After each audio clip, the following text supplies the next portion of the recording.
So then, John, will you run us through some of your favourite rigs, if that's all right? You show us what you've been using just lately. I do like to use pop-up rigs a lot. I don't know about you, but I use boilies a lot, especially sort of summer, autumn.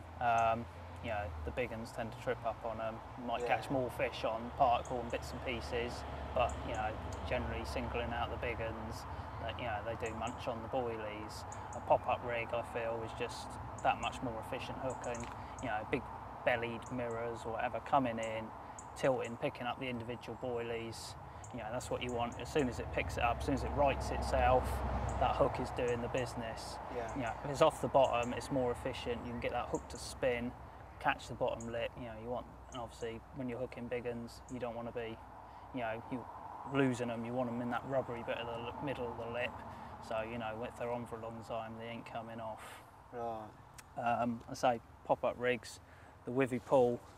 I've changed it a few times over the years, but currently that's the sort of thing I use. Quarter size 6 curve shank, extension with a shrink tube, and the hybrid stiff in brown or green, depending on what bottom of I'm fishing on.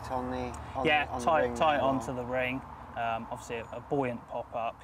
You want all these pop-up rigs, you know, with buoyant pop-ups. I make my own corkboard version, and you know it's the size of the shot.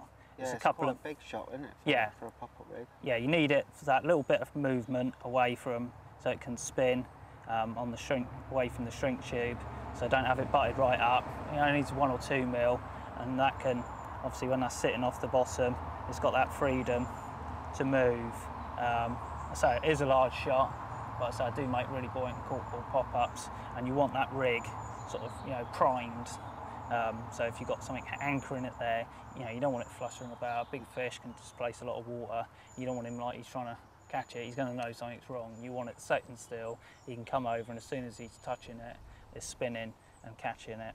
And if you notice, as soon as that pricks, you know, if you say that's the bottom lip, the more he pulls, all he's doing is driving that in. Because you notice the shrink tube curls around the bottom lip. As soon as it's in, you know, it ain't coming out. I do think they're nigh on impossible for him to get out. Once you've got that initial prick, that wraps around the lip, and all it does, because you've got, you know, a stiffer hook link, as soon as he's picking it up, that's feeling on the lead. So as soon as that does, all it does is help drive it home. It's like a spring mechanism. It is, yeah. It's basically like a bungee that you'll put as soon as it pulls, it's doing the work for you. I know a lot of the times when I'm checking my rigs, I sort of pull it over my hand to make sure it turns all right, but with that, it's a little bit different, isn't it? Yeah, it is a little bit different. I do prefer them as pop-ups rather than the bottom bait, but if you pull that over, as soon as you can get that to prick, it will, and it works a lot. You will see it turn over a lot more with a bait on. Obviously we haven't got a bait tied onto this one. But yeah, it's a proper anti-eject rig, isn't it? And it's like once it's in, it's not coming out. Yeah, so I say fishing over hard bottoms especially, I tend to use it with like a lead clip. So it's got that full freedom of movement, so when it falls down, it's lying out straight. There's no reason that it's going to kick up. Small bit of putty, keep it pinned down, and I say a ring swivel and a loop to allow that full movement. So it can kick away, at whichever angle that can come in, but as soon as they pull away, it is up against the weight of the lead, semi-fixed, and that helps pull them in. I say if you're fishing, certainly like in the springtime and in the winter, you've got the good old faithful choddy. Yeah, I had a bit of a go on the choddies this spring myself. I have had a few nightmares with them as well, actually. Like, sort of it's on and then it's just come off. But I started to lengthen them a little bit, and I started to get better hook holds. Quite short. If you can get that about as long as I'd use them. Sometimes them choddy hooks are brilliant for it as well. Beat point, that's how it goes in. I was using the straight pointed ones, and as soon as I changed to them, I never had a problem after that. The thing is, the lead is so close, isn't it? It's swinging about, it's moving, can make a bigger hook hold, so you do want it, that as soon as that point goes in, it's staying in. I've used them with Brazil nuts, tiger nuts and boilies. And I say in the spring, ideal tactic, fish are showing, you can cast to them, especially if you use them. You ain't got to chuck a marker float out, and just as long as you feel the lead down and it's getting down. Quite often I use them if I over bottom weed like a sort of what they call Chodonosta, 2 or 3 foot weak link on their 3-4 pound mono, that if it catches it can break. Yeah. But again, it gives you, you know, you're fishing the rig several feet up from the lead, so even if the lead's landing in weed, it's settling down on top.